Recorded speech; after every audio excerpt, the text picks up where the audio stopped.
시편 126편도 성전에 올라가는 노래. 그렇습니다. 이 성전에 올라가는 이 노래, 이스라엘 백성들이 바벨론의 포로로 잡혀갔다가 포로에서 돌아온 백성들, 그 돌아온 백성들이 부르던 그러한 노래입니다. 메시지 성경의 말씀을 보면 꿈인가 생신가 했지 붙잡혀갔던 이들을 하나님께서 다시 시온으로 데려오셨을 때 우리 웃음을 터뜨렸네. 노래를 불렀네. 너무 좋아 믿을 수 없어 했지. 우리는 민족들의 화제거리였네. 저들의 하나님 참으로 놀랍군. 그렇고 말고 우리 하나님은 정말 놀라우신 분. 우리는 그분의 행복한 백성. 하나님 다시금 그렇게 해 주소서.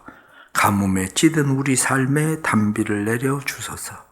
절망 가운데 곡식을 심는 이들 환호성을 올리며 추수하게 하소서. 무거운 마음을 지고 떠났던 이들 한아름 복을 안고 웃으며 돌아오게 하소서. 그렇게 되어 있습니다. 참으로 놀라운 말씀입니다. 시편 126편의 말씀들을 사람들이 참 좋아하는 것은 말씀에 나타난 것처럼 눈물을 흘리며 씨를 뿌리는 자는 기쁨으로 단을 거두리로다 하고 말씀하신 이 말씀을 좋아하기 때문입니다.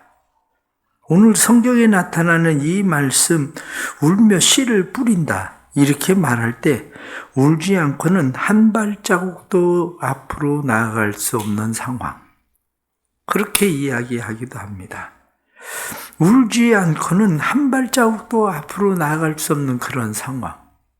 씨를 뿌려도 거두리라는 보장도 없는 상황. 이런 상황들 속에서도 울면서 씨를 뿌리는 사람. 그 사람에게 오늘 필요한 말씀은 6절의 말씀을 보면 울며 씨를 뿌리러 나가는 자는 반드시 기쁨으로 그 곡식단을 가지고 돌아오리로다. 성경에 나타난 말씀을 보면 반드시 이렇게 말씀하고 있습니다. 반드시라고 말씀하는 이 말씀은 누가 하고 있는 겁니까? 반드시라고 말씀하고 있는 것은 하나님의 약속이죠.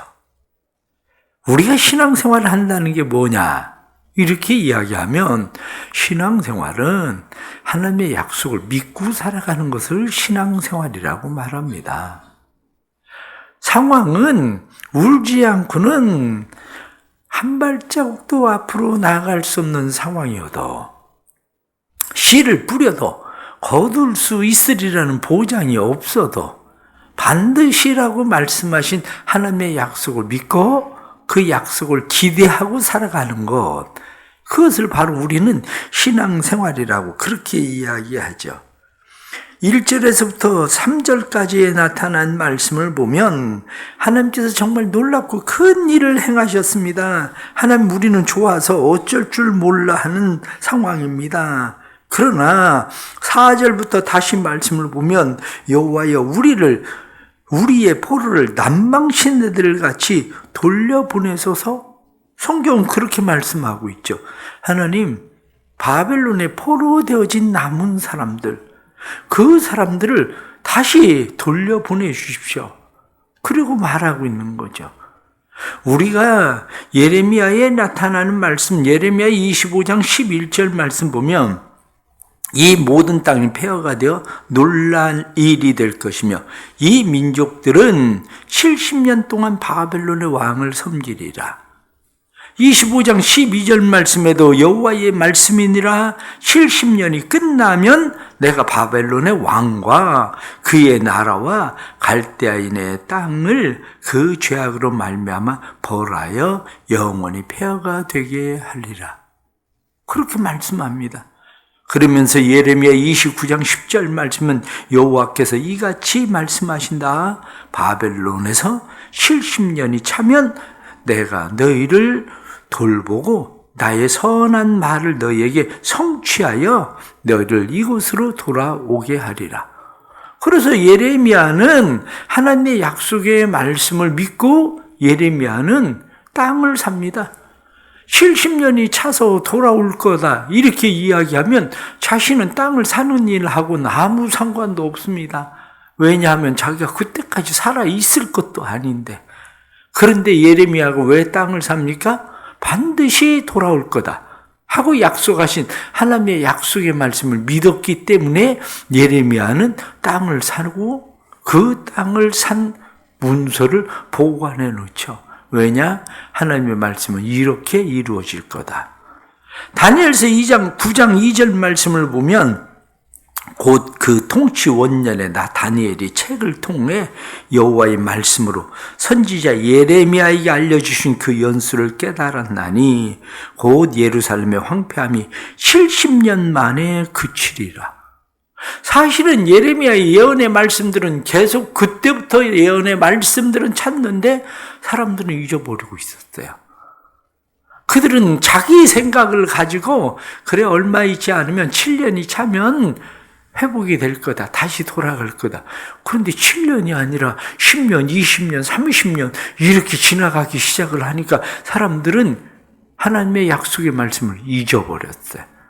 그런데 예레미야가 성경 예레미야서를 읽다가 깨닫게 된 게 아니네. 70년이 되면 반드시 돌아오리라고 하나님께서 약속하셨으니까 이제 이 백성들이 바벨론에서 돌아갈 때가 되었다. 그것을 예레미야가 깨닫는 거예요. 오늘날 우리 그리스도인들이 잊어버리고 있는 것이 뭐냐? 그게 하나님의 약속을 잊어버리고 사는 일입니다.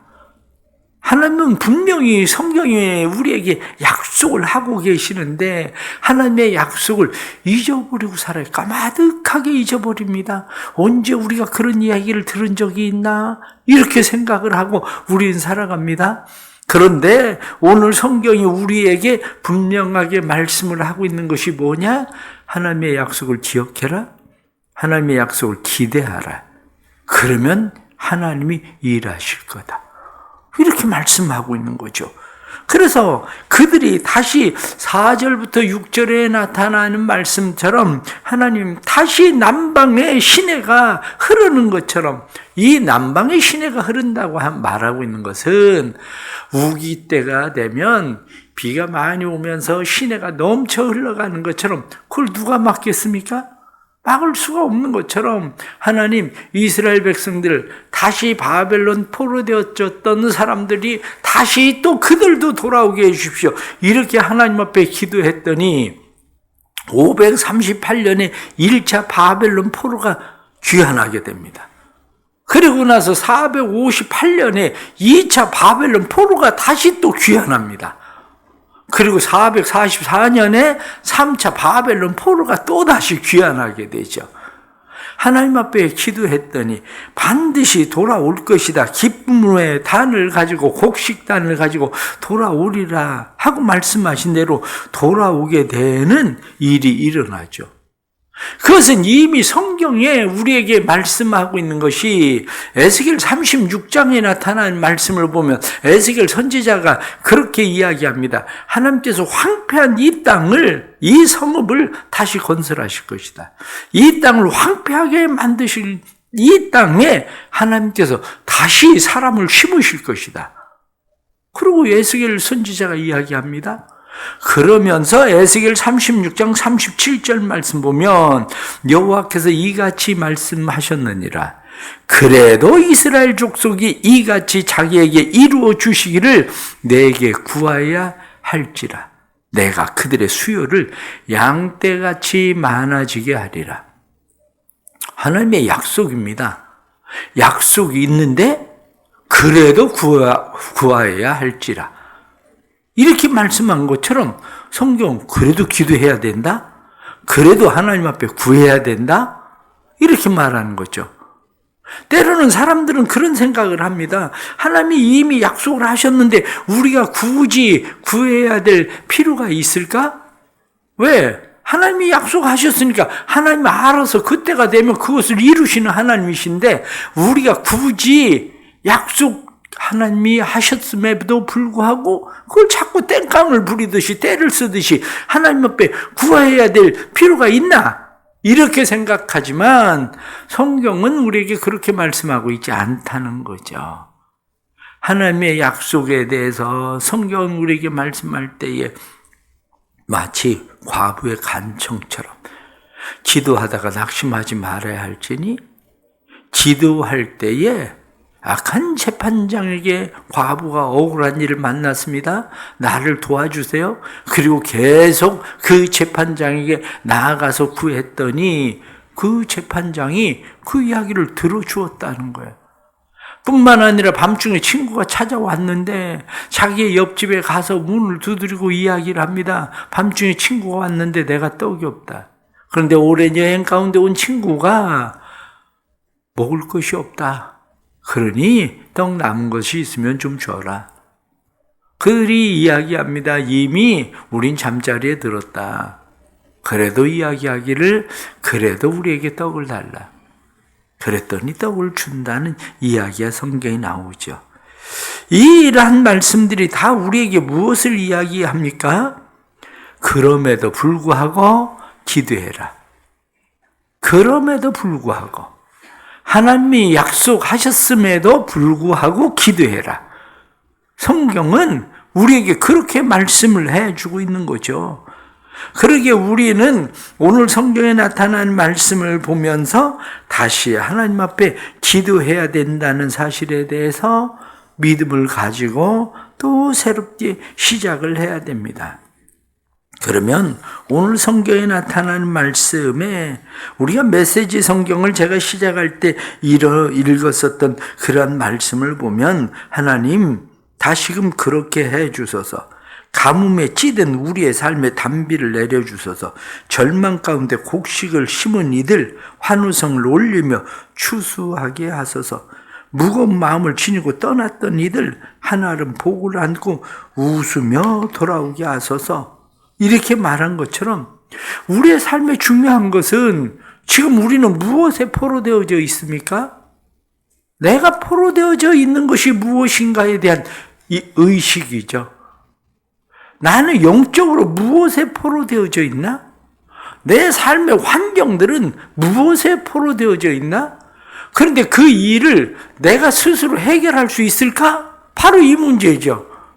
내가 그 일을 해결할 수 있을까? 바벨론에 포로된 사람들이 자기 스스로 바벨론에서 돌아올 수 있는 방법이 어디 있습니까? 우리가 똑같은 상황을 만났었지만 일제 시대에 있었을 때에 우리가 일제로부터 우리가 스스로 벗어날 수 있는 방법이 무엇이 있습니까? 사실은 없습니다. 왜냐? 우리는 더 힘이 강해져서 그들로부터 벗어날 수 있는 상황이 아니기 때문이죠. 그런데 그 일을 행하시는 분은 누구냐? 하나님이 그 일을 행하셨다는 거예요. 바벨론에 포로되어진 사람들, 그 사람들 자신들의 힘으로는 바벨론으로부터 다시 돌아올 수도 없는데 그 일을 하나님이 행하셨다는 거예요. 그렇다면 지금 만나고 있는 우리의 삶에 포로되어진 삶의 상황들, 누가 여기로부터 우리를 자유하게 할 수 있는가? 바로 이 문제죠. 우리의 가난으로부터 누가 우리를 자유하게 할 수 있습니까? 질병으로부터 누가 우리를 자유하게 할 수 있습니까?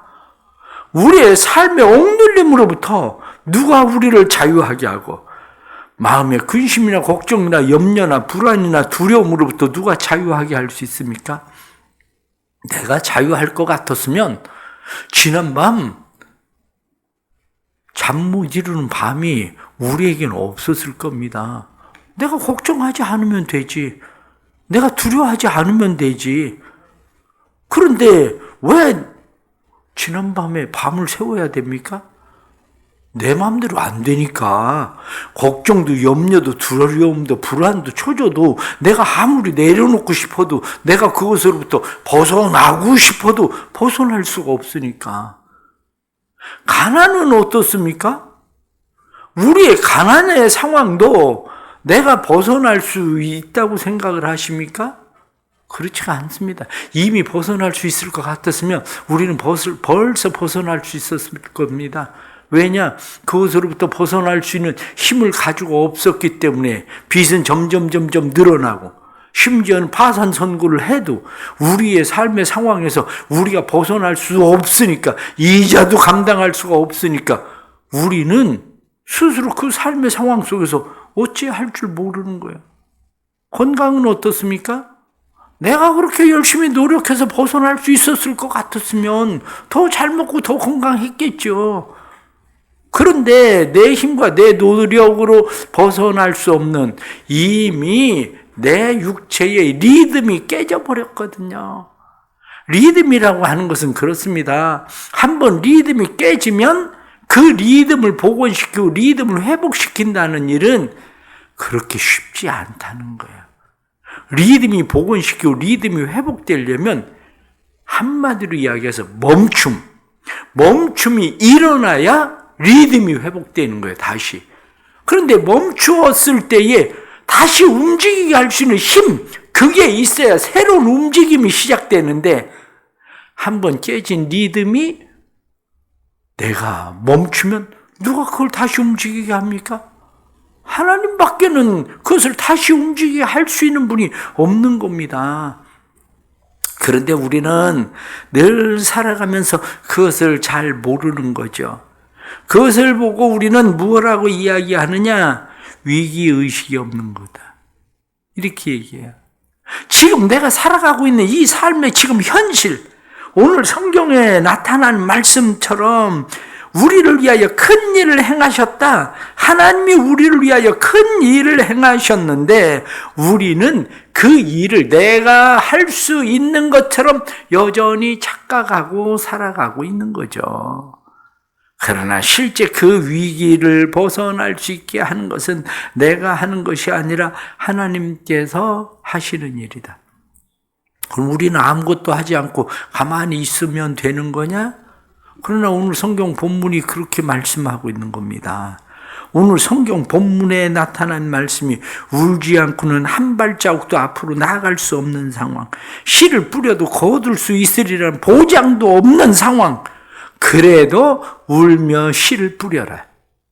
울며 씨를 뿌리면 반드시 기쁨으로 단을 가지고 돌아올 것이다. 성경이 눈물로 씨를 뿌리는 자는 기쁨으로 단을 거두리라. 이렇게 말씀하면서 너희가 해야 되는 일이 뭐냐?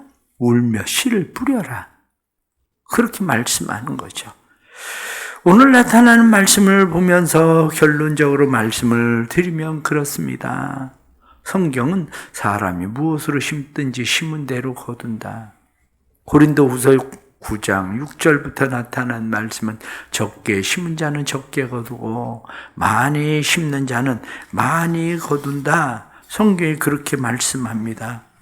뿐만 아니라 성경이 우리에게 갈라디아서 6장 8절부터 나타난 말씀은 자기 육체를 위하여 심는 자는 육체로부터 썩어질 것을 거두고 성령을 위하여 심는 자는 성령으로부터 영생을 거둔다. 그렇게 말씀하고 있는 거죠. 그럼 오늘 우리는 무엇을 심을 것인가? 바로 이 일입니다. 무엇을 심을 것인가? 내가 거둘 수 있어서 심는 건가?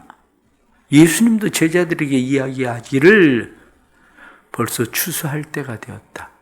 그런데 너희는 뿌리지 아니한 것을 거둔다. 그렇게 말씀해요. 그런데 제자들에게 예수님은 뭐라고 말씀합니까? 너희가 땅끝까지 이르되 증인되라. 너희가 가서 뿌려라. 자기들이 거두지 않아도 다음에 또 너희가 뿌리지 아니한 것을 거둔다 이렇게 말씀한 것처럼 거두어짐이 일어나고 있는 거죠. 하나님께서 우리의 삶에도 이러한 은혜 주시기를 바랍니다. 하나님의 기회를 주시는 대로 뿌려야 됩니다. 하나님의 기회를 주시는 대로 뿌리는 위기의식, 그것은 위기의식은 내일 할 일을 오늘 하는 것이 위기의식이다. 이렇게 말하는 것처럼 하나님 앞에서 우리가 해야 되는 일, 믿음으로 씨를 뿌려야 되는 일들 중에 중요한 하나가 바로 기도입니다. 기도에 씨를 뿌리십시오. 새벽에 기도를 들으시라 약속하신 대로 새벽에 기도를 들으시는 하나님께서 우리의 기도를 들으실 겁니다. 무엇이든지 믿고 구하라. 그리하면 내가 시행하리라. 약속하신 약속의 말씀을 믿고 하나님 앞에 기도하십시오. 그러면 하나님께서 우리의 기도에 응답하시는 일들을 행하실 것입니다. 뿐만 아니라 복음을 전하는 일에도 씨를 부리십시오. 통계에 의하면 예수를 믿어도 다른 사람에게 예수를 믿어라라고 전도해 본 사람은 10분의 1이 안 돼요. 90%의 사람들은 평생 예수를 믿어도 누구에게 예수 믿자 랏소리를 하지 않는다는 거예요. 90%의 사람들이. 우리의 삶이 그렇습니다. 때로는 교회에서 왜 관계 전도를 합니까? 예수 믿어라. 그 이야기 어떤 분 권사님 되신 분이 이야기를 하시더라고요. 자기가 미장원을 했대요. 오랫동안. 그런데 미장원을 하면서 많은 사람들을 상대했겠죠. 매일같이. 그런데 미장원에 와서 자기 보고 예수 믿자고 한 사람이 한 사람도 없었다. 그렇게 얘기하더라고요. 미장원을 하고 있는데도 자기 보고 예수 믿자고 얘기한 사람이 한 사람도 없었대요. 이게 우리의 현실입니다. 씨를 뿌리지 않는 거, 그게 문제입니다. 하나님의 약속이 이루어지는 거, 그것은 성경은 그래도 구하여야 할지니 하고 말씀한 대로 그래도 울면서 씨를 뿌려라. 그러면 기쁨으로 단을 거두리라. 말씀하신 대로 우리의 삶 가운데 하나님이 행하시는 놀라운 일들을 경험하고 말씀에 나타난 것처럼 우리가 정말 하나님께서 이렇게 행하시는 일을 보고 우리가 웃음을 터뜨렸다. 너무 좋아서 어쩔 줄을 몰랐다. 그렇게 말하는 것처럼 우리의 삶에 행하시는 일들을 경험하는 믿음의 삶이 되기를 주의 이름으로 축복합니다. 기도하겠습니다. 하나님 아버지, 울면서 씨를 뿌릴 수밖에 없는 상황들, 울지 않고는 한 걸음도 앞으로 나아갈 수 없는 상황들, 씨를 뿌려도 거두리라는 보장도 없는 상황들, 우리의 삶에 이러한 여러 가지 상황들이 우리를 힘들고 어렵게 하지만 그러나 이런 모든 상황들 속에서 우리를 건지시는 분은, 열매되게 하시는 분은 하나님이신 것을 믿습니다. 하나님 도와주옵소서. 주의 백성들에게 은혜를 베푸시고 주의 백성들에게 힘을 주옵소서. 주께서 이 백성들에게 은혜와 힘을 주셔서 새벽에 일어나 주께 나왔습니다. 새벽에 우리의 기도를 들으시리라. 새벽에 우리를 도우시리라. 약속하신 말씀대로 새벽에 나와서 기도합니다. 우리의 영적 포로됨으로부터, 우리의 경제적인 포로로부터, 우리의 질병의 포로로부터 우리의 삶이 다시 회복되기를 원하며 하나님 앞에 기도합니다. 하나님의 약속을 믿는 믿음을 주시고 그 약속이 반드시 이루어지리라는 확신을 주시고, 그래서 믿음으로 하나님 앞에 나아갈 수 있도록 성령님 도와주옵소서. 사랑하는 교회의 은혜를 베푸시고 기도해야 될 일 많이 있는데 기도하지 못하는 우리의 연약함을 도와주시고, 그럼에도 불구하고 울면서 씨를 뿌릴 수 있는 힘을 주옵소서. 울면서 씨를 뿌릴 수 있는 힘을 주시고 울면서 씨를 뿌리는 자들마다 기쁨의 단을 거두게 하셔서 내 힘이나 노력이나 열심으로 할 수 없는 일들 하나님이 해결하시고 하나님이 도우시고 하나님이 이끄시고 하나님께서 자유케 하시는 은혜를 보게 해 주옵소서. 이 새벽에 믿음으로 기도할 때에 건강에 연약한 자들이 강건케 되게 하여 주시고, 뿐만 아니라 경제적인 삶을 회복케 하시고 삶의 모든 상황들의 눌림으로부터 풀어놓아 다니게 하시는 하나님의 은혜가 임하게 해 주옵소서. 성령이여 우리를 도우소서. 성령이여 기도의 영이 되어주셔서 우리로 기도의 사람들이 되도록 만들어 주옵소서. 예수님의 이름 받들어 기도드리옵나이다. 아멘.